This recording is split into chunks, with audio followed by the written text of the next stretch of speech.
കൈകളിൽ എന്നെ നൽകുന്നു. നിൻ ചിറകിന്റെ കീഴിലായി എന്നെ നിത്യവും കാത്തുകൊള്ളേ.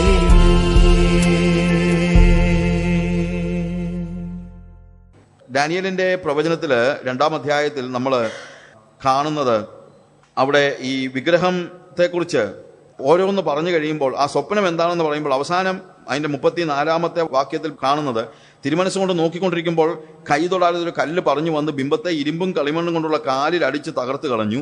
ഇരുമ്പും കളിമണ്ണും താമ്രവും വെള്ളിയും പൊന്നും ഒരുപോലെ തകർന്ന് വേനൽക്കാലത്ത് കളത്തിലെ പതിർ പോലെ ആയിത്തീർന്നു. ഒരിടത്തും തങ്ങാതെ വണ്ണം കാറ്റവയെ പറപ്പിച്ചു കൊണ്ടുപോയി. ബിംബത്തെ അടിച്ച കല്ല് ഒരു മഹാപർവ്വതമായി തീർന്നു, ഭൂമിയിലൊക്കെയും നിറഞ്ഞു. നമ്മൾ ഈ ഭാവന, നമ്മൾ വേദോസം പഠിക്കുമ്പോഴത്തേക്ക് നമ്മളൊന്ന് കാണണം ഈ കാര്യങ്ങൾ. നമ്മുടെ മനസ്സിൽ ഇതൊന്ന് കണ്ടു നോക്കിക്കേ. കൈ തൊടാതെ പറഞ്ഞു വരുന്നൊരു കല്ല്, ഈ ബിംബം നിങ്ങളൊന്ന് മനസ്സിൽ കാണുക. അതിൻ്റെ ഏത് ഭാഗത്താണ് ഈ കല്ല് വന്നിടിക്കുന്നത്? അതിൻ്റെ കാലിലാണ്. പക്ഷെ അവിടെ എഴുതിയിരിക്കുന്നത്, കൈ തൊടാതെ ഒരു കല്ല് പറഞ്ഞു വന്ന് ബിംബത്തെ ഇരുമ്പും കളിമണ്ണും കൊണ്ടുള്ള കാലിൽ അടിച്ച് തകർത്ത് കളഞ്ഞു. ഇരുമ്പും കളിമണ്ണും താമ്രവും വെള്ളിയും പൊന്നും ഒരുപോലെ തകർന്നു. നോക്ക്, ഇടി കൊണ്ടത് എവിടെയാണ്? കാലിലാണ്. പക്ഷേ തകർന്നത് എന്താണ്? കംപ്ലീറ്റ്. ഇത് രാജ്യങ്ങളാണെന്ന് ആലോചിക്കണം, ഹിസ്റ്ററിയിലാണ്. അതായത് ഈ തങ്കവും സിൽവറും ഒന്നും ഒരുമിച്ചല്ല.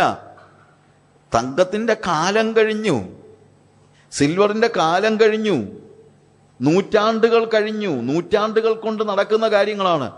അതിൻ്റെ കാൽവിരലിൽ ഒരു കല്ല് വന്നിടിച്ചിട്ട് ഹിസ്റ്ററിയിൽ കഴിഞ്ഞുപോയ കാലങ്ങളെ പോലും തകർത്ത് കളഞ്ഞെന്നാ പറയുന്നത്. അതിൻ്റെ ആ ശക്തി നമ്മളൊന്ന് ആലോചിക്കണം. അതായത് കൈ തൊടാതെ പറഞ്ഞു വന്ന കല്ല്, നമ്മളീ പറഞ്ഞല്ലോ, ഈ പാറമേൽ ഞാൻ എൻ്റെ സഭയെ പണിയുമെന്ന് പറയുന്ന കർത്താവിൻ്റെ സാമ്രാജ്യം, അവൻ്റെ രാജ്യം വന്നിട്ട് ഇടിക്കുന്നത് കാലേലാണെങ്കിലും തകർക്കുന്നത് കംപ്ലീറ്റ് സാമ്രാജ്യങ്ങളെയുമാണ്.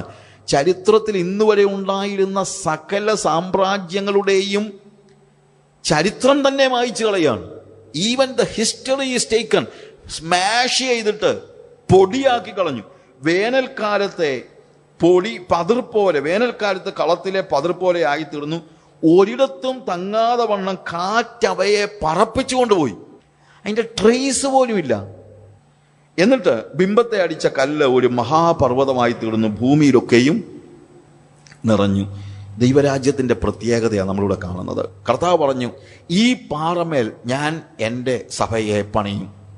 പക്ഷേ നമ്മളത് പറയുമ്പോൾ ഓർക്കണം, വരാൻ പോകുന്ന യേശുവിൻ്റെ സാമ്രാജ്യത്തിൻ്റെ പ്രത്യേകത, ആ സാമ്രാജ്യം സ്ഥാപിക്കപ്പെടുമ്പോഴുള്ളതിനെ അത് തകർക്കുമെന്നല്ല. ആ സാമ്രാജ്യം യേശുവിൻ്റെ രാജ്യം വരുമ്പോൾ ഇതുവരെ ഉണ്ടായിരുന്ന ചരിത്രത്തിലെ മുഴുവൻ ഭരണങ്ങളെയുമാണ് തകർക്കുന്നത്. ബാബിലോണിയ സംസ്കാരം മുതൽ ഉണ്ടായിരുന്ന സകല ഭരണത്തെയും സകല സംസ്കാരത്തെയും പഴയതിനെ മുഴുവനും തകർത്തിട്ട് വേനൽക്കാലത്തെ പതിർ പോലെ അതിനെ കാറ്റ് പറത്തിക്കൊണ്ടു പോകുകയാണ്. എന്താ ഇതിൻ്റെ അർത്ഥം? ഒരുവൻ യേശുക്രിസ്തുവിൻ്റെ രാജ്യത്തിലേക്ക് പ്രവേശിച്ചാൽ, യേശുവിൻ്റെ രാജ്യം അവനിലേക്ക് പ്രവേശിച്ചാൽ, അവനിൽ ചരിത്രത്തിൽ പഴയത് യാതൊന്നും അവശേഷിക്കുകയില്ലെന്ന്.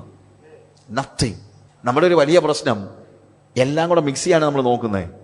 നോ, യേശു എന്നിലേക്ക് പ്രവേശിച്ചാൽ, എന്നിലുണ്ടായിരുന്ന ഒരുവൻ ക്രിസ്തുവിലായാൽ അവൻ പുതിയ സൃഷ്ടിയായി. പഴയത് കഴിഞ്ഞുപോയി, കംപ്ലീറ്റ് ആയിട്ട്, ടോട്ടലായിട്ട്. അതിൻ്റെ ഒരു പൊടി പോലുമില്ല, പതിർ പോലും പറപ്പിച്ചു കളഞ്ഞു. അതിൻ്റെ ഒരു ട്രേസ് പോലുമില്ല, ഒരു ഡസ്റ്റ്, ഒരു മോളിക്യൂൾ പോലുമില്ല. അത് കംപ്ലീറ്റ് ആയിട്ട്, ടോട്ടലായിട്ട്. എന്നിട്ട് എന്ത് ചെയ്യുന്നു? ആ കല്ല് വളർന്ന്, എന്താ അവിടെ എഴുതിയിരിക്കുന്നത്? ഭൂമിയിലൊക്കെയും നിറഞ്ഞു. നിറയുക എന്ന് പറഞ്ഞാൽ എന്താ അർത്ഥം? ഈ പഴയതിൻ്റെ എന്തെങ്കിലും ബാക്കി ഉണ്ടായിരുന്നെങ്കിൽ നിറയത്തില്ലായിരുന്നു. നിറയാൻ പറ്റില്ലല്ലോ, കാര്യം അതിൻ്റെ ബാക്കിയുള്ള ഭാഗമെല്ലാം നിറയാൻ പറ്റുള്ളൂ. നിറയുക എന്ന് പറയുമ്പോൾ ഇതല്ലാതെ വേറെ ഒന്നുമില്ലാത്ത സ്റ്റേജ്. ദൈവരാജ്യത്തിൻ്റെ പ്രത്യേകത, ദൈവരാജ്യത്തിൽ കോഹാബിറ്റേഷൻ ഇല്ല. കോഹാബിറ്റേഷൻ എന്ന് പറയുമ്പോൾ എന്താണ്? രണ്ട് കാര്യങ്ങൾ ഒരുമിച്ച് വസിക്കുന്ന പരിപാടിയേ ഇല്ല. അതുകൊണ്ട് ഞാൻ പറഞ്ഞു, ദൈവരാജ്യത്തിൽ കോഹാബിറ്റേഷൻ ഇല്ല. കോഹാബിറ്റേഷൻ വേറൊരു അർത്ഥത്തിൽ ഇപ്പോൾ ഇവിടെ ഉപയോഗിക്കുന്നുണ്ട്, നമ്മൾ ഉപയോഗിക്കുന്നുണ്ട്. പക്ഷേ പഴയ അർത്ഥം വെച്ച് നോക്കുമ്പോഴത്തേക്ക് കോഹാബിറ്റ് ചെയ്യാൻ പറ്റത്തില്ല. ഇരുളും വെളിച്ചവും ഒരുമിച്ച് വസിക്കുന്നത് അസാധ്യമാണ് എന്ന് പറഞ്ഞതുപോലെ ഇന്ന് ദൈവസഭയിലും ദൈവമക്കളെന്ന് നമ്മൾ പറയുന്നവരിലും പറ്റിയിരിക്കുന്ന ഒരു വലിയ പ്രശ്നം, കല്ലിടിച്ച് തകർത്തു, ആ കല്ലൊരു കഷണം അവിടെ കിടപ്പുണ്ട്, പക്ഷേ പഴയ ഇരുമ്പും താമ്രവും കളിമണ്ണും പൊന്നും വെള്ളിയും എല്ലാം അവിടെ കിടക്കുകയാണ്. എല്ലാം കൂടെ ഒരുമിച്ച് കൊണ്ടുപോകാനായിട്ടാണ് ഇന്നത്തെ പരിശ്രമം. അത് ദൈവരാജ്യമല്ല. ദൈവരാജ്യമാണോ പഴയത് കഴിഞ്ഞു പോയി സകലതും പുതുതായിരിക്കുന്നു, ടോട്ടലായിട്ടുള്ള ഒരു ട്രാൻസ്ഫോർമേഷനാണ്. കംപ്ലീറ്റ് ആയിട്ട് ടോട്ടൽ ട്രാൻസ്ഫോർമേഷൻ. അതാണ് വാസ്തവത്തിൽ നമുക്കിവിടെ അത്യാവശ്യമായിരിക്കുന്നത്. പഴയതിനെ മുഴുവൻ പറപ്പിച്ച് കളയുന്ന, ടോട്ടലി ഇല്ലാതെയാക്കുന്ന, അങ്ങനെ കൈ തൊടാതെ പറഞ്ഞു വരുന്നതായ ഒരു കല്ല്. നമ്മുടെ ജീവിതത്തിൽ അങ്ങനെ യേശുവിനെ അനുഭവിക്കാൻ കഴിഞ്ഞിട്ടുണ്ടോ? എൻ്റെ കഴിഞ്ഞ കാലത്തെ മുഴുവൻ ഹിസ്റ്ററിയെ പോലും, ഓർമ്മ പോലും, ഞാൻ ആരായിരുന്നെന്നുള്ളത് പോലും ഞാൻ ഇന്നിപ്പം എന്ത് ചെയ്യുന്നില്ല. Even I do not remember what I was doing in the past years. കഴിഞ്ഞ നാളുകൾ ഞാൻ എന്തൊക്കെ ചെയ്തെന്നുള്ളത് പോലും ഒരുപക്ഷെ ലജ്ജയോടുകൂടെ ചെയ്തിരുന്നല്ലോ എന്നുള്ളതല്ല. എനിക്കതിൻ്റെ ബാക്കിയൊന്നുമില്ല. എനിക്കതിനെക്കുറിച്ച് ആലോചിക്കാൻ കഴിയുന്നില്ല. എന്തുകൊണ്ടാണ് പലപ്പോഴും ഈ ഇസ്രായേൽ മക്കളുടെ ഒക്കെ ഒരു പ്രശ്നം എന്താണെന്നറിയാമോ? അവർ കനാൻ നാട്ടിൽ ചെല്ലുന്നതിന് മുമ്പ് തീർച്ചയായിട്ടും മരുഭൂമിയിൽ കഴിഞ്ഞിട്ട് പിന്നെയും അവരെപ്പോഴും കാണുമ്പോഴെല്ലാം പറഞ്ഞുകൊണ്ടിരിക്കും, ഞങ്ങൾ മിസ്രൈമിലായിരുന്നപ്പം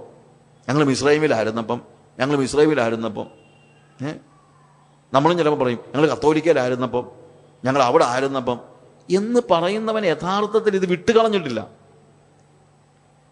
പണ്ട് ഞാൻ രക്ഷിക്കപ്പെടുന്നതിന് മുമ്പ് നിനക്കറിയാമോ ഞാൻ ആരായിരുന്നെന്ന്? വൈ എന്നാന്നറിയാമോ? ഈ കല്ലിടിച്ച് കളഞ്ഞിട്ട് ഒന്നും താഴെ പോയിട്ടില്ല, പൊടിഞ്ഞിട്ടില്ല, പോയിട്ടില്ല. ഹിസ്റ്ററി മായ്ച്ചു കളയുന്നതാണ് ശരിക്കും ദൈവികത എന്ന് പറയുന്നത്. എൻ്റെ കഴിഞ്ഞ കാലത്തിൻ്റെ ചരിത്രത്തെ പോലും മായ്ച്ചു കളയുന്നതാണ്. ടോട്ടലായിട്ട് കംപ്ലീറ്റ് ആയിട്ട് എൻ്റെ ജീവിതത്തെ രൂപാന്തരപ്പെടുത്തുന്നത്. എന്നിട്ട് എന്ത് വേണം? ഈ ദൈവരാജ്യത്തിൻ്റെ കല്ല് വന്നങ്ങ് നിറയണം. എവിടെ? ടോട്ടലായിട്ട് നിറഞ്ഞ് വേറെ ഒന്നിനും ഇരിക്കാൻ സ്ഥലമില്ലാത്തതുപോലെ എൻ്റെ ദേഷ്യത്തിന് കയറിയിരിക്കാൻ സ്ഥലമില്ല. കാര്യം എന്ത് ചെയ്തു? കാറ്റ് വന്നതിനെ പറപ്പിച്ചു കളഞ്ഞു. പരിശുദ്ധാത്മാവിൻ്റെ ജോലി അതാണ്. പരിശുദ്ധാത്മാവിനെ ശരിയായ നിലയിൽ it is A mighty wind. കൊടിയ കാറ്റടിക്കുന്നത് പോലെയാണ് പെന്തക്കോസ്ത് നാളിൽ പരിശുദ്ധാത്മാവിൽ നിങ്ങൾ ആലോചിക്കണം. കൊടിയ കാറ്റിൻ്റെ മുഴക്കം പറപ്പിച്ച് കളയുന്നത്. പക്ഷെ നമ്മുടെ ദേഷ്യമൊക്കെ ഉണ്ടല്ലോ, ഇതുവരെയും പറന്നു പോയിട്ടില്ല. Am I right, my friends? ഇതൊക്കെ നമ്മൾ വേദോസം പഠിക്കുമ്പോഴത്തേക്ക് വെറുതെ ഇൻഫർമേഷൻ കിട്ടി വീട്ടിൽ പോകാനുള്ളതല്ല വേദോസം പഠിക്കുന്നത്. നമ്മുടെ ജീവിതത്തിൽ നമ്മളൊന്ന് ആലോചിച്ച് നോക്കണം. എത്ര പറന്നിട്ടുണ്ട്? അതോ ഇപ്പോഴും ബാക്കി കിടപ്പുണ്ടോ? പഴയ കോപം വീണ്ടും ബാക്കി കിടക്കുന്നെങ്കിൽ നിങ്ങളൊന്ന് പറ, പരിശുദ്ധാത്മാവേ നീ വന്നിട്ട് നിൻ്റെ ആ വലിയ ശക്തിയുള്ള കാറ്റുകൊണ്ട് ദൈവത്തിൻ്റെ പരിശുദ്ധാത്മാവ് എൻ്റെ കോപത്തെ ഒന്ന് പറപ്പിച്ച് കളയട്ടെ, എൻ്റെ മോഹങ്ങളെ ഒന്ന് പറപ്പിച്ച് കളയട്ടെ.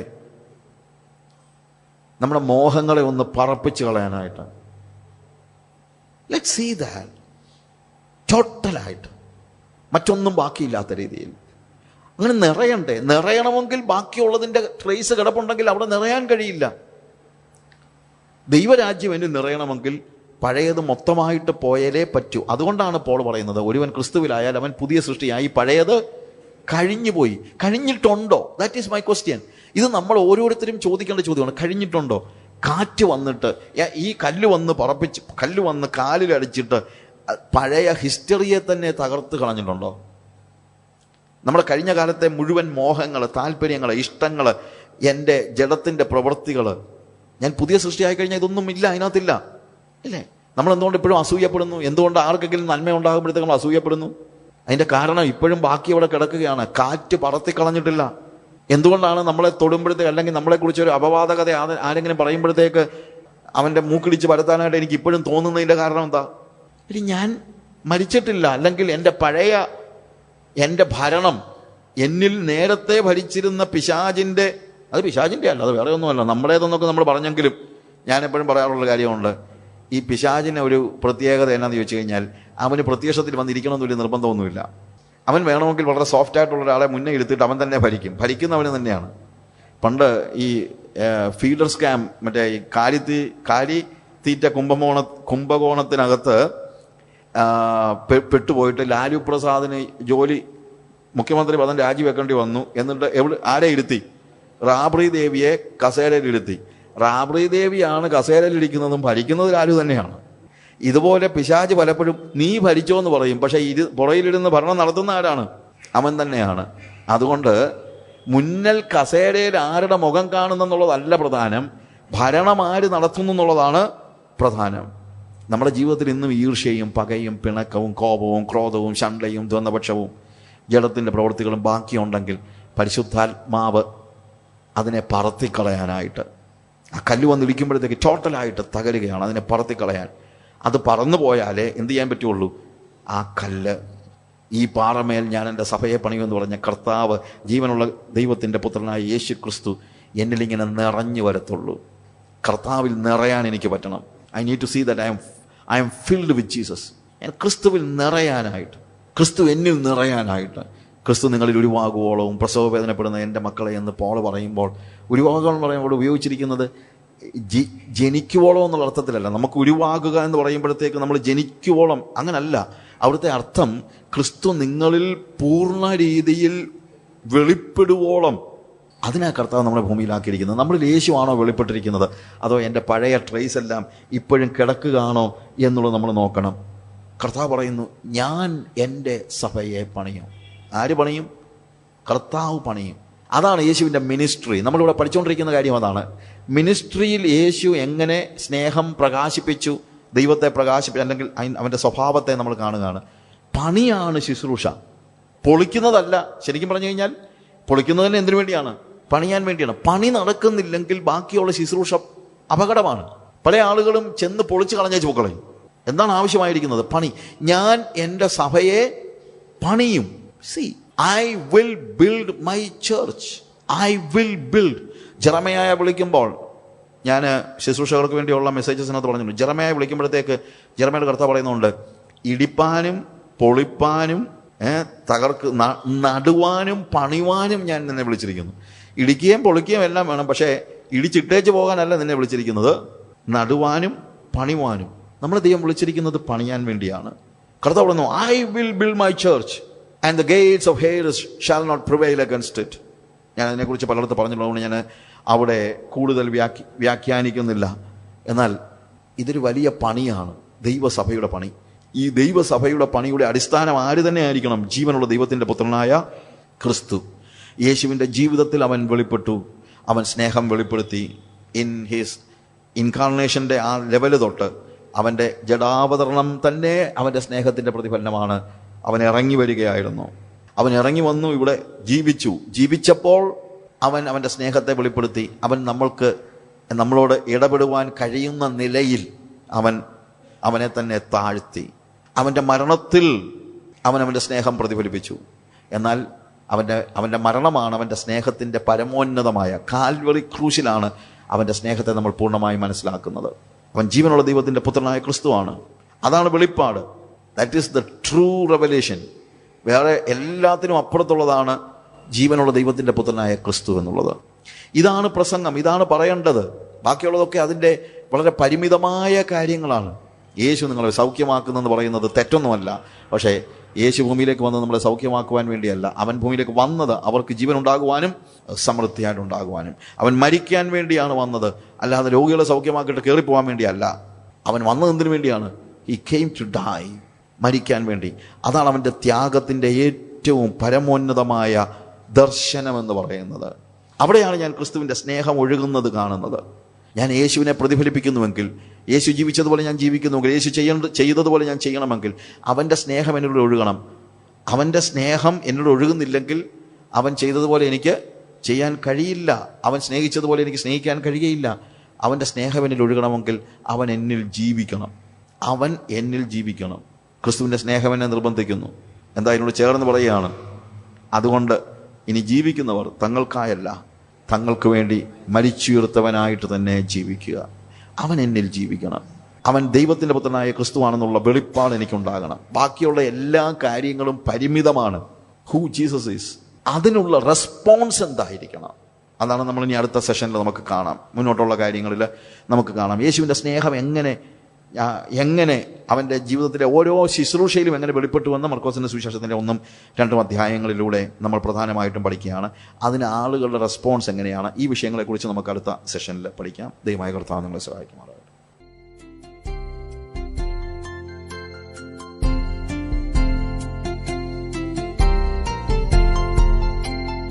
ദൈവമേ, അങ്ങേ സ്നേഹമാർന്നുള്ള കൈകളിൽ എന്നെ നൽകുന്നു. നിൻ ചിറകിൻ്റെ കീഴിലായി എന്നെ നിത്യവും കാത്തുകൊള്ളേണേ. ദൈവമേ, അങ്ങേ സ്നേഹമാർന്നുള്ള കൈകളിൽ എന്നെ നൽകുന്നു. നിൻ ചിറകിൻ്റെ കീഴിലായി എന്നെ നിത്യവും കാത്തുകൊള്ളേണേ.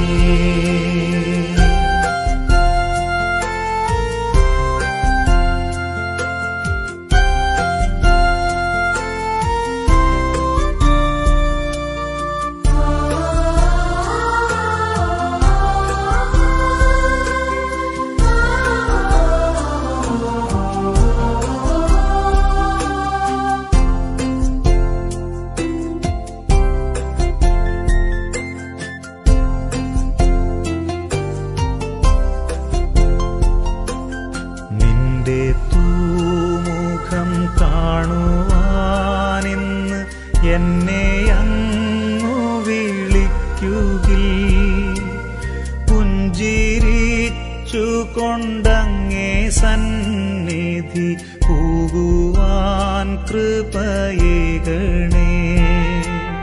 നിന്റെ തൂമുഖം കാണുവാനിന്ന് എന്നെ അങ്ങു വിളിക്കുകിൽ കൊണ്ടങ്ങേ സന്നിധി പോകുവാൻ കൃപയേകണേ. ദൈവമേ, അങ്ങേ സ്നേഹമാർന്നുള്ള കൈകളിൽ എന്നെ നൽകുന്നു. നിൻ ചിറകിൻ്റെ കീഴിലായി എന്നെ നിത്യവും കാത്തുകൊള്ളേണേ.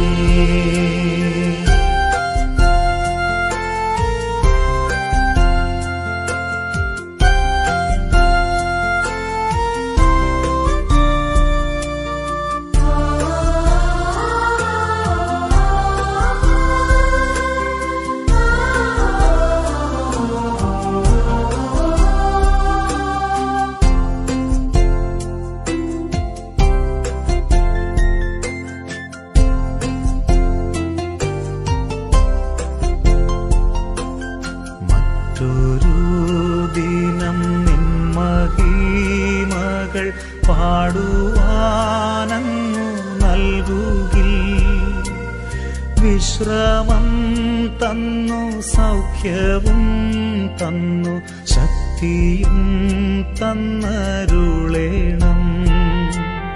മറ്റൊരു ദിനം നിൻ മഹിമകൾ പാടുവാനങ്ങു നൽകുകിൽ വിശ്രമം തന്നു, സൗഖ്യവും തന്നു, ശക്തിയും തന്നരുളേണം. ദൈവമേ, അങ്ങേ സ്നേഹമാർന്നുള്ള കൈകളിൽ എന്നെ നൽകുന്നു. നിൻ